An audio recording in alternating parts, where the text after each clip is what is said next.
Fund থেকে আপনাদের খাওয়া দাওয়ার ব্যবস্থা করা হয়েছে।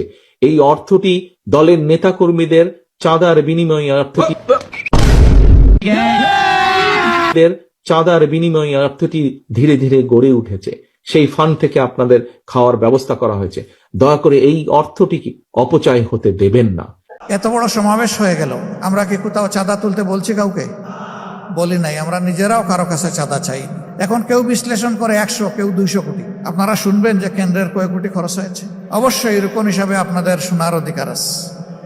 এরকম একটা সমাবেশ হলে 200 কোটি টাকা তো হিসাব করতে হবে। এখানে যদি আমরা ওই সমাবেশে বলতাম যে বিভিন্ন জায়গায় বাক্স রাখা আছে, যে যা পারেন দিয়ে যান, আমার ধারণা বাক্সগুলা সংকুলান হতো না। বড় বড় ব্যবসায়ীরা আমাদের কাছে টাকার বস্তা নিয়ে এসেছে 5 তারিখের পরে, যারা এতদিন কেউ আমাদের নাম সহ্য করতে পারতো না, কেউ ওপেন প্লেসে গালিগালাজ করেছে, কেউ স্বৈরাচারকে সরাসরি সহযোগিতা করেছে, তারাও কেউ কেউ এসেছে, বিভিন্ন কায়দায় এসেছে। কিন্তু আমরা ওইদিকে ফিরে তাকাইনি ভাই। আমরা ওইদিকে তাকালে আমাদের রুহানিয়াত ধ্বংস হয়ে যেত।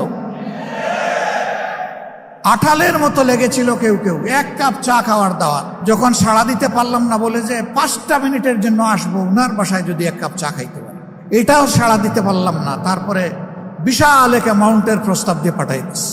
আল্লাহু আকবার। এই ক্ষেত্রে আল্লাহ তাআলাকে ভয় করেছি এবং ধৈর্য ধরার চেষ্টা করেছি।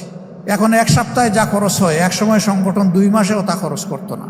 অতীতের নির্বাচনের সময় আমাদের ঋণ হয়েছে, নির্বাচন চলে যাওয়ার সময় সেই ঋণ আমরা কষ্ট করে পরিশোধ করেছি। আলহামদুলিল্লাহ।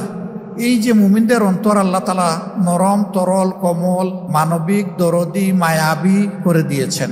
এখন কোনো ক্ষেত্রে আমাদের কোনো ঋণ নাই। এত বড় সমাবেশ হয়ে গেল, আমরা কি কোথাও চাঁদা তুলতে বলছি? কাউকে বলি নাই। আমরা নিজেরাও কারো কাছে চাঁদা চাই।